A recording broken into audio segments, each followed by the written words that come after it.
ಇಲ್ಲಿ ಯಾರು ಸರಿ ಯಾರು ತಪ್ಪು ಅಥವಾ ಕ್ಲಾರಿಫಿಕೇಷನ್ಗೋಸ್ಕರ ನಾನೇನು ಆಡಿಯೋ ಕಳಿಸ್ತಾ ಇಲ್ಲ. ತುಂಬ ಮೌನವಾಗಿದ್ದು ಇವತ್ತು ಯಾಕೋ ಅನ್ನಿಸ್ತಾ ಇದೆ ಮಾತಾಡಬೇಕು ಅಂತ. ಮೋಸ್ಟ್ಲಿ ಇದಾದ್ಮೇಲೆ ಮತ್ತೆ ಈ ವಿಚಾರವಾಗಿ ಮಾತಾಡಲಿಕ್ಕೆ ನಾನು ಇಷ್ಟಪಡೋದಿಲ್ಲ. ತುಂಬ ಬಡತನದಲ್ಲಿ ಬೆಳೆದು ಬಂದಿದ್ದೀನಿ ನಾನು.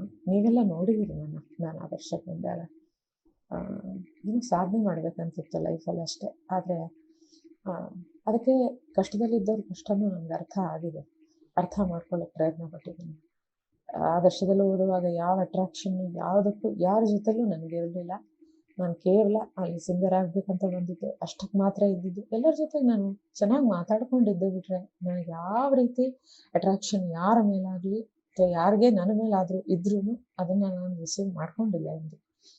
ಧಾರವಾಡದಲ್ಲಿ ನಾನು ಓದ್ಲಿಕ್ಕೆ ಹೋದ್ಮೇಲೆ ಶ್ರೀಧರ್ ನನಗೆ ಕಾಂಟ್ಯಾಕ್ಟ್ ಮಾಡಿ ಮಾತಾಡಿ, ಅದು ಫೋನಲ್ಲಿ ಮಾತಾಡಿ, ಹರಿ ಅದಕ್ಕೆ ಸ್ವಲ್ಪ ಹೆಲ್ಪ್ ಮಾಡ್ದ. ನಡುವೆ ಮಾತಾಡ್ಲೇನೆ ನಾನಲ್ಲಿ ಶ್ರೀಧರ್ ಇಲ್ಲಿ ಈ ಥರ ಮಾತಾಡಿ ಪ್ರೀತಿ ಹುಟ್ಟಿ, ಆಮೇಲೆ ಅವನು ಒಂದು ದಿವಸ ಬಂದು ನನ್ನ ಅಲ್ಲೇ ನೋಡಿ ಪ್ರಪೋಸ್ ಮಾಡಿ ನನ್ನ ತಂದೆ ತಾಯಿ ಹತ್ರ ಮಾತಾಡಿ ನಮ್ಮ ಮನೇಲಿ ಯಾರೂ ಒಪ್ಪದೆ ಜಾತಕನೂ ನಮ್ಮದು ಕೂಡಿ ಬರದೆ ಫೈನಲಿ ನಾನು ಇಷ್ಟಪಟ್ಟಿದ್ದೆ ಅವನನ್ನು. ನಾನು ಅವನನ್ನು ನಿಜವಾಗ್ಲೂ ಪ್ರೀತಿ ಮಾಡಿದ್ದೆ.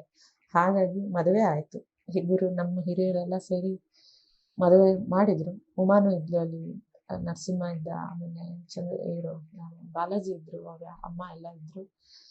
ನನ್ನ ಆದರ್ಶ ಫಿಲ್ಮ್ ಇನ್ಸ್ಟಿಟ್ಯೂಟ್ ಒಂದಷ್ಟು ಸ್ಟಾಫ್ಗಳಿದ್ರು. ಅದಾದ ಮೇಲೆ ಒನ್ ಮಂತಿಂದನೇ ಶ್ರೀಧರ ಒಂದು ನೇಚರ್ ಏನಿದೆ ಅದರಲ್ಲಿ ಬದಲಾವಣೆ, ಆ ಒಂದು ರೀತಿ ನೀತಿ ಎಲ್ಲ ಅಂದರೆ ಚೇಂಜಸ್ ನಾನು 1 ತಿಂಗಳದಲ್ಲೇ ಕಂಡ್ಕೊಳ್ಳಿಕ್ಕೆ ಪ್ರಾರಂಭ ಮಾಡಿದೆ. ಗೊತ್ತಾಗ್ತಾ ಇತ್ತು ಅದು, ಅವನು ಈ ಥರ ಇಲ್ಲ, ಇನ್ನೇನು ಒಂಥರ ಬೇರೆ ಥರ ಇದ್ದಾನೆ. ಅಂದರೆ ಪ್ರತಿಯೊಂದಕ್ಕೂ ಇದೇ ಥರ ಇರಬೇಕು, ರಿಸ್ಟ್ರಿಕ್ಷನ್ಸ್ಗಳು ತುಂಬ ಇದ್ವು. ತುಂಬ ಅಂದರೆ ಅದು ಕಾಮನ್ ಅಲ್ಲ, ಕಾಮನ್ ಆಗಿ ನಾನು ದೊಡ್ಡ ಕುಟುಂಬದಲ್ಲಿ ಹುಟ್ಟು ಬೆಳೆದವಳು. ಮಾವ, ಚಿಕ್ಕಮ್ಮ ಎಲ್ಲರೂ ಒಟ್ಟಿಗೆ ಇರೋರು. ನಂಗೆ ಗೊತ್ತಿದೆ ಒಂದು ಸಣ್ಣ ಪುಟ್ಟ ವಿಚಾರ ಹೆಂಗೆ ಬರುತ್ತೆ ಅಂತ. ಬಟ್ ಇದು ನಾರ್ಮಲ್ ಇರಲಿಲ್ಲ, ಎಲ್ಲ ಅಬ್ನಾರ್ಮಲ್ ಇತ್ತು, ಎಲ್ಲ ಅಬ್ನಾರ್ಮಲ್. 11 ವರ್ಷದ ಕತೆ ನಾನು ಇಲ್ಲಿ ಹೇಳೋಕ್ಕಾಗಲ್ಲ. ಆದರೆ ಇವತ್ತೇನು ಯೂಟ್ಯೂಬ್ಗಳಲ್ಲಿ ಅವನು ಸ್ಟೇಟ್ಮೆಂಟ್ ಕೊಟ್ಟು ಇದು ಮಾಡ್ತಾ ಇದ್ದಾನೋ, ಖಂಡಿತ ಅದು ದೇವರ ಆಣೆಗೂ, ನನ್ನ ತಂದೆ ತಾಯಿ ಆಣೆಗೂ, ನನ್ನ ಮಗನ ಆಣೆಗೂ ಸುಳ್ಳು.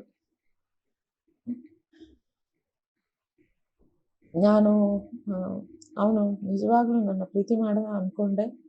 ನಾನು ಇನ್ನೊಮ್ಮೆ ಮದುವೆ ಆಗಬೇಕು ಅಂತಿದ್ದೀನಿ ಅಂದಾಗ ನನ್ನ ಹತ್ರನೂ ಏನು ಆಸ್ತಿ ಪಾಸ್ತಿ ಏನೂ ಇರಲಿಲ್ಲ. ಓದ್ಕೊಂಡಿದ್ದೆ, ಆಸ್ತಿ ಪಾಸ್ತಿ ಏನೂ ಇರಲಿಲ್ಲ. ಮದುವೆ ಮಾಡಿಕೊಂಡೆ, ಚೆನ್ನಾಗಿ ನಾವು ಜೀವನ ಕಟ್ಕೋತೀವಿ ಅನ್ನೋ ಒಂದು ಆಸೆಯಿಂದ ಅಂದ್ಕೊಂಡೆ.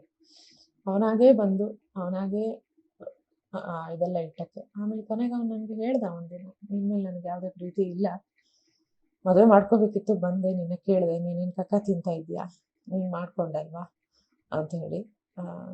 ಮತ್ತು ತುಂಬ ನಡೆದಿದೆ ಈ 11 ವರ್ಷದ ಜೀವನದಲ್ಲಿ, ಬೇಕಾದಷ್ಟು ನಡೆದಿದೆ. ಅದನ್ನೆಲ್ಲ ನಿಮ್ಗೆ ಹೇಳಿದ್ರೆ ನೀವುಗಳು ಆಶ್ಚರ್ಯ ಪಡ್ತೀರಿ, ನಿಜವಾಗ್ಲೂ ಹೀಗೆಲ್ಲ ಆಯ್ತಾ ಅಂತ. ನಾನು ಅಂದ್ಕೊಂಡಿದ್ದು ಎಲ್ಲರ ಜೀವನದಲ್ಲಿ ಇರುತ್ತೆ, ನನ್ನ ಜೀವನದಲ್ಲೂ ಏನೋ ಒಂದು ಸಣ್ಣ ಪುಟ್ಟದಿದೆ ಅಂತ ನನಗೆಂದೂ ಯಾರಿಗೂ, ನನ್ನ ತಂದೆ ತಾಯಿಯಿಂದ ಹಿಡಿದು ಅಣ್ಣ ತಮ್ಮನಿಂದ ಹಿಡಿದು ನಾನು ವರ್ಕ್ ಮಾಡೋ ಪ್ಲೇಸಸ್ಸಲ್ಲೂ ನಾನು ತೋರಿಸ್ಕೊಂಡಿಲ್ಲ. ಅವ್ನು ನನಗೆ ಹೊಡೆದಾಗ್ಲೂ ನಾನು ಹೊಡ್ತಾ ತಿಂದು ಬೆಳಗ್ಗೆ ಮಾರನೇ ದಿನ ಮತ್ತೆ ನೀಟಾಗಿ ಸ್ಯಾರಿ ಉಟ್ಕೊಂಡು ಕಾಲೇಜಿಗೆ ಹೋಗಿ ಮಕ್ಕಳೆದ್ರಿಗೆ ಪಾಠ ಮಾಡಿದ್ದಿದೆ ಆ ಮೈಕೈ ನೋವಿನಲ್ಲೇ. ಎಷ್ಟೊಂದು ನಡೀತು, ಎಷ್ಟೊಂದು ಆಯಿತು. ನನಗೆ ಅವನು ಓದಿಸಿಲ್ಲ. ನಾನು ಸೆಕೆಂಡ್ PUC ಇಂದ ಕೆಲಸ ಮಾಡ್ತಾ ಇದ್ದೀನಿ. ಆದರ್ಶ ಫಿಲ್ಮ್ ಇನ್ಸ್ಟಿಟ್ಯೂಟ್ ಬಿಟ್ಟ ಮೇಲೆ ನಾನು ಸೆಕೆಂಡ್ PUC ಅವಾಗಿದ್ದಿದ್ದು ನಾನು. ಅಲ್ಲಿಂದ ನಾನು ಶೇಷಾದ್ರಿಪುರ ಇಂಜಿನಿಯರಿಂಗ್ ಕಾಲೇಜ್ ಜಾಯಿನ್ ಮಾಡಿಕೊಂಡು ಕೆಲಸ ಮಾಡಿಕೊಂಡೆ, ಓದ್ತಾ ಇದ್ದಿದ್ದು. ಮದುವೆ ಆಗೋಕ್ಕೆ ಮುಂಚೆನೂ ಆದರ್ಶ ಫಿಲ್ಮ್ ಇನ್ಸ್ಟಿಟ್ಯೂಟ್ನಲ್ಲಿ ನರಸಿಂಹನೇ ಅಲ್ಲಿ ವೇಕೆನ್ಸಿ ಇದೆ ಅಂತ ಹೇಳಿದ್ದು, ಅಲ್ಲಿ ಹೋಗಿ ಜಾಯಿನ್ ಆಗಿ ನಾನು. ಆಮೇಲೆ 6 ತಿಂಗಳ ನಂತರ ಶ್ರೀಧರ್ನೂ ಕೂಡ ಅಲ್ಲೇ ಕರ್ಕೊಂಡು ಬಂದು ಸೇರಿಸಿದ್ದೆ. ನಾನು ಯಾವಾಗಲೂ ವರ್ಕ್ ಮಾಡ್ತಾ ಇದ್ದೀನಿ. By the time of pregnancy ಸ್ವಲ್ಪ ನನಗೆ ವೀಕ್ನೆಸ್ ಇದ್ದಿದ್ದರಿಂದ, ಬ್ಲೀಡಿಂಗ್ ಇದ್ದಿದ್ದರಿಂದ ಕಂಟಿನ್ಯೂಸ್ ಒಂದು 6 ಮಂತ್ಸ್ ನಾನು ವರ್ಕ್ ಮಾಡೋಕ್ಕಾಗಿರಲಿಲ್ಲ. ಆವಾಗ ಒಂದು ಕೆಲಸ ಮಾಡಿಲ್ಲ ಬಿಟ್ಟರೆ ನಾನು, ಅಥವಾ ಡೆಲಿವರಿ ಆಗಿ ಒಂದು ಮಗು ಒಂದು 3 ವರ್ಷ 3 ವರ್ಷ ಆಗಲಿವರೆಗೂ ನಾನು ಕೆಲಸ ಮಾಡಿಲ್ಲ. ಅದಾದಮೇಲೆ ಕಂಟಿನ್ಯೂಸ್ ನಾನು ಲೈಫಲ್ಲಿ ಕೆಲಸ ಮಾಡಿದ್ದೀನಿ. ಇವತ್ತಿನವರೆಗೂ ಮಾಡ್ಕೋತಾನೆ ಬರ್ತಾ ಇದ್ದೀನಿ. ಸೊ ನನಗೆ ಯಾರೂ ಓದಿಸಿಲ್ಲ, ನಾನು ಓದಬೇಕು ಅನ್ನೋ ಹಂಬಲ ಇತ್ತು. ಇನ್ಫ್ಯಾಕ್ಟ್ ಶ್ರೀಧರನ್ಗೆ ನಾನು ಡಿಗ್ರಿನೂ ಕಟ್ಟಿಸಿದೆ. ನಾನು ಓದುವಾಗ ಅವನು 1 ವರ್ಷ ಬರೆದ, 2ನೇ ವರ್ಷ ನಂಗೆ ಬರೆಯೋಕ್ಕೆ ಇಷ್ಟ ಇಲ್ಲ, ನಂಗೆ ಓದೋಕ್ಕಾಗಲ್ಲ ಅಂತ ಬಿಟ್ಟ. ಈಗ ಸ್ಟೇಟ್ಮೆಂಟಲ್ಲಿ ನಾನು ಅವಳಿಗೆ ಓದಿಸ್ದೆ, ಅವಳಿಗೆ ಕೆಲಸ ಸಿಕ್ತು. ಇಲ್ಲ, ಕೆಲಸ ನನಗೆ ಮುಂಚಿಂದನೂ ಒಂದಲ್ಲ ಒಂದು ಕೆಲಸ, ಸಣ್ಣ ಪುಟ್ಟ ಕ್ಲಾಸ್ ಅದು ಇದು ನಾನು ಮಾಡ್ತಾನೆ ಇದ್ದೆ. ಕೆಲಸ ನಾನು ಮಾಡ್ಕೊತಾನೇ ಬಂದಿದ್ದೀನಿ. ಮದುವೆ ಆಗಿ ನಾನು ಓದ್ಕೊಂಡು ನನಗೆ ಕೆಲಸ ಸಿಕ್ಕಿದ್ದಲ್ಲ. ಎರಡನೇದು, ಯಾವನ್ನೋ ಕಟ್ಕೊಂಡು ಮಗುನ ಕರ್ಕೊಂಡು ಓಡೋದೆ ಅಂತ ಖಂಡಿತ ನನ್ನ ಜೀವನದಲ್ಲಿ ಯಾರೂ ಇಲ್ಲ. ಆ ಥರ ಯಾರೂ ಇಲ್ಲ. ನಾನು ನನ್ನ ಮಗ ಇಬ್ಬರೇ ಜೀವನ ಮಾಡ್ತಾ ಇದ್ದೀವಿ. ಯಾಕೆ ಇದನ್ನೆಲ್ಲ ಹೇಳ್ತಿದ್ದೀನಿ ಇವತ್ತು, ಯಾಕೆ ಹೇಳ್ತಾ ಇದ್ದಾಳೆ ಜ್ಯೋತಿ ಅಂದರೆ, ನಾನು ಅನ್ಕೊಂಡಿಲ್ಲ ಇಷ್ಟೊಂದು ಘೋರ ಯಾರ್ದಾರು ಜೀವನದಲ್ಲಿ ಒಂದು ಟ್ರಾಜಿಡಿ ನಡೆಯಬಹುದು ಅಂತ. ಅಫ್ಕೋರ್ಸ್ ಇದು ನನ್ನ ಜೀವನದಲ್ಲಿ ನಡೆದಿದೆ ಇವತ್ತು. ನಾನು ಇದನ್ನು ಅನುಭವಿಸ್ತಾ ಇದ್ದೀನಿ ಪ್ರತಿ ಕ್ಷಣ. ನನಗೊಂದೇ ರಿಕ್ವೆಸ್ಟ್ ಎಲ್ಲರ ಹತ್ರ, ನೀವು ಯಾರು ನನ್ನ ಥರ ಹುಚ್ಚರಲ್ಲ ಅಥವಾ ಇಮ್ಯಾಚೂರ್ಡ್ ಅಲ್ಲ. ಎಲ್ಲರೂ ಚೆನ್ನಾಗಿ ಡಿಸಿಷನ್ ತೊಗೊಂಡಿರ್ತೀರ ಲೈಫಲ್ಲಿ, ಅಥವಾ ಮುಂದೆ ಮಕ್ಕಳ ಬಗ್ಗೆ. ಈ ವಿಚಾರದ ಬಗ್ಗೆ ಜ್ಯೋತಿ ಯಾಕೆ ಮಾತಾಡ್ತಾ ಇಲ್ಲ ಅಂತ ಅನಿಸ್ಬೋದು. ಅದಕ್ಕೋಸ್ಕರ ಮಾತಾಡ್ತಾ ಇದ್ದೀನಿ.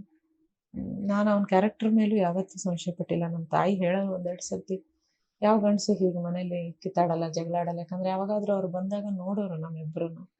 ಆ ಒಂದು ಗಂಡ ಹೆಂಡತಿಯ ಒಂದು ಇದೇ ಇರಲಿಲ್ಲ ನಮ್ಮಲ್ಲಿ. ಸೊ ಅವಾಗ ಅವ್ರು ಹೇಳೋರು ನನಗೆ. ನಾನು ಅವಾಗ ಸುಮ್ಮನಿರಮ್ಮ, ನಮ್ಮಿಬ್ಬರ ನಡುವೆ ಹಚ್ಚಾಕ್ಬೇಡ ಅಂತಲೂ ಹೇಳಿದ್ದೆ.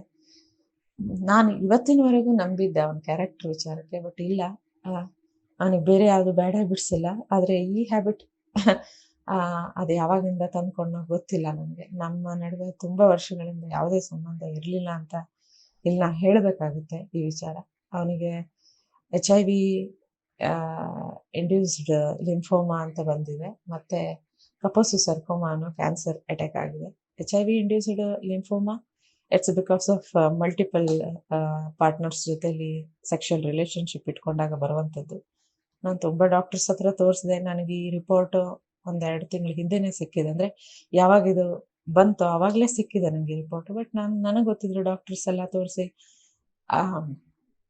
ಅದಕ್ಕೇನಾದ್ರು ಕ್ಯೂರೇಬಲ್ ಆಗೋ ಥರ ಏನಾದರೂ ಇದೆಯಾ ಅಂತೆಲ್ಲ ವಿಚಾರಿಸಿದೆ ಕೂಡ. ಬಟ್ ಇದನ್ನು ನಾನು ಯಾರಿಗೂ ಡಿಸ್ಪೋಸ್ ಮಾಡಿರಲಿಲ್ಲ, ಬೇಡ ಅಂತ, ಇದು ಇರಲಿ ಅಂತ. ಅವನ ನೇಚರು, ಅವನ ಸ್ವಭಾವ, ಅವನ ಒಂದು ಅಹಂಕಾರ ಅನ್ಬೋದು ಅವನಿಗೆ ತುಂಬ ಇತ್ತು. ನಾನು ಆರ್ಟಿಸ್ಟು, ನಾನು ತುಂಬ ಸ್ಮಾರ್ಟ್ ಅನ್ನೋದು. ಅದೆಲ್ಲದರಿಂದಲೂ ಅವನು ದೇವ್ರು ಕೊಟ್ಟ ಎಲ್ಲವನ್ನೂ ಇವತ್ತು ಕಳ್ಕೊಂಡ. ತಂದೆ, ತಾಯಿ, ಅಣ್ಣ, ತಮ್ಮ, ಅಕ್ಕ, ತಂಗಿ ಎಲ್ಲ ಇದ್ರು ಅವನಿಗೆ. ಮತ್ತು ಹೆಂಡತಿ, ಮಗು ಎಲ್ಲನೂ ಇತ್ತು. ಒಳ್ಳೆ ಕೆಲಸನೂ ಇತ್ತು. ಒಳ್ಳೆ ಹೆಸರು ದೇವರು ಕೊಟ್ಟಿದ್ದ ಸ್ವಲ್ಪ ಅವನಿಗೆ. ಎಲ್ಲವೂ ಕೊಟ್ಟಾದಾಗಲೂ ಅವನು ಕಳ್ಕೊಳ್ಳಿಕ್ಕೆ ಅವನೇ ಕಾರಣ ಹೊರತು ನಾನಾಗಲಿ ನನ್ನ ಮಗ ಆಗಲಿ ಕಾರಣ ಅಲ್ಲ. ಇವತ್ತು ಅವನಿಗೆ ಬಂದಿರೋ ಕಾಯಿಲೆ, ಅವನು ಇವತ್ತು ಪಡ್ತಾ ಇರೋ ತೊಂದರೆಗೆ ಅವನೇ ಕಾರಣನೇ ಹೊರತು ಆ ಕಾಯಿಲೆ ನನ್ನಿಂದಾಗಲಿ ನನ್ನ ಮಗನಿಂದಾಗಲಿ ಅವನಿಗೆ ಬಂದಂಥದ್ದಲ್ಲ. ಯಾವುದೋ ಒಂದು ವಿಡಿಯೋದಲ್ಲಿ 5 ವರ್ಷದ ಮಗ ಅವನು ಮೋಸ ಮಾಡಿ ಹೋದ ಅಂತ ಹೇಳಿದಾನಂತೆ. 5 ವರ್ಷದ ಮಗು ಏನು ತಾನೇ ಮೋಸ ಮಾಡಲಿಕ್ಕೆ ಸಾಧ್ಯ? ಅವನು ಒಂದು ಸೈಕಲ್ ಕೊಡಿಸಿದ್ದೆ, ತಗೊಂಡು ಬಂದಿದ್ದ. ಅದನ್ನು ಕೂಡ 3 ದಿನ ಬಿಟ್ಟು ನನಗೆ ಒಂದು ಫೋನ್ ಮಾಡಿದ್ದ, ಶ್ರೀಧರ್ ಸೈಕಲ್ ಎಲ್ಲ ತಗೊಂಡು ಹೋಗ್ಬಿಟ್ಟಿದ್ದೀರಾ ಅಂತ. ಮಗು ಸೈಕಲ್, ಅದು ಮಗು ತಂದು ಆಟಿಕೆ ಸಾಮಾನು ಅಂತ ತಗೊಂಡು ಬಂದ್ಬಿಡುತ್ತೆ. ನಾನು ಒಂದು ಉದಾಹರಣೆಗೆ ಹೇಳಿದ್ದು. ಈ ಥರದ್ದು ಕೋಟಿಗಟ್ಟಲೆ ಮಾತು ಇದೆ ಈ 11 ವರ್ಷದಲ್ಲಿ. ನಾನು ನಿಮ್ಗಳಿಗೆ ಹೇಳಿದ್ರೆ ನೀವು ಖಂಡಿತ ಅದನ್ನ 10 ನಿಮಿಷ ಯೋಚನೆ ಮಾಡೋ ಥರ ಆಗುತ್ತೆ. ಇಲ್ಲಿ ನಾನು ಮತ್ತೆ ಅದನ್ನೇ ಹೇಳ್ತಾ ಇದ್ದೀನಿ, ಯಾರು ಸರಿ ಯಾರು ತಪ್ಪು ಅಂತ ಸಾಬೀತುಪಡಿಸ್ಲಿಕ್ಕೆ ಈ ಮಾತುಗಳನ್ನು ಆಡ್ತಾ ಇಲ್ಲ. ಜ್ಯೋತಿ ಯಾಕೆ ಮಾತಾಡ್ತಾ ಇಲ್ಲ, ಜ್ಯೋತಿ ಯಾಕೆ ಸೈಲೆಂಟ್ ಆಗಿದ್ದಾಳೆ, ಮೌನಂ ಸಮ್ಮತಿ ಲಕ್ಷಣಮ್ಮ ಅಂತ ಅನಿಸಿದ್ರೆ ಖಂಡಿತ ಅಲ್ಲ. ನನ್ನ ನೇಚರ್ ಅದಲ್ಲ. ನನ್ನ ಪರ್ಸನಲ್ ವಿಚಾರವನ್ನು ನನಗೆ ಈ ಥರ ಪಬ್ಲಿಕಲ್ಲಿ ಮಾತಾಡೋಕ್ಕೆ ಫಸ್ಟ್ ಆಫ್ ಆಲ್ ಇಷ್ಟ ಇರಲಿಲ್ಲ. ಎರಡನೇದು, ನನ್ನ ಆಯ್ಕೆ ಇಷ್ಟು ಕನಿಷ್ಠವಾಗಿರುತ್ತೆ ಅಂತ ಹೇಳ್ಕೊಳ್ಳೋಕ್ಕೆ ನನಗೆ ಬೇಸರ. ಮೂರನೇದು, ಈ ನೋವು ಹೆಂಗಿದೆ ಅಂತಂದರೆ, ಹೇಳ್ತಾರೆ ನೋವು ಹೇಳ್ಕೊಂಡಷ್ಟು ಕಡಿಮೆ ಆಗುತ್ತೆ ಅಂತ. ನನಗೆ ಈ ನೋವು ಹೇಳ್ಕೊಂಡಷ್ಟು ಜಾಸ್ತಿ ಆಗ್ತಾ ಇದೆ, ಕಡಿಮೆ ಅಂತ ಖಂಡಿತ ಆಗ್ತಾ ಇಲ್ಲ. ಅಟ್ಲೀಸ್ಟ್ ಬದುಕಿರಲಿವರೆಗೂ ನಾವುಗಳು ನಾನು ಇದನ್ನು ಅನುಭವಿಸ್ಬೇಕಾಗುತ್ತೆ.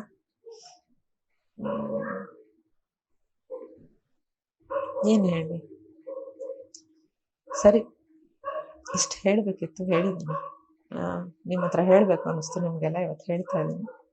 ಆ ಮೆಡಿಕಲ್ ರಿಪೋರ್ಟ್ ಕೂಡ ಫಸ್ಟ್ ಟೈಮ್ ನಾನು ಗ್ರೂಪಿಗೆ ಹಾಕ್ತಾ ಇದ್ದೀನಿ. ಮತ್ತೆ ಅದೇ ಇದು 100 ಜನ 100 ಥರ ಅನ್ಕೋತಾರೆ.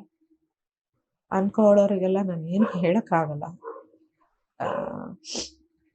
ಬಟ್ ನಾವು ಒಂದು ಸ್ಟೇಟ್ಮೆಂಟ್ ಅಂತ ಕೊಡಬೇಕಾಗುತ್ತೆ. ನಾವು ನಮ್ಮ ಕಡೆಯಿಂದ ಒಂದು ಹೇಳಬೇಕು ಅನ್ನೋದಿರುತ್ತೆ.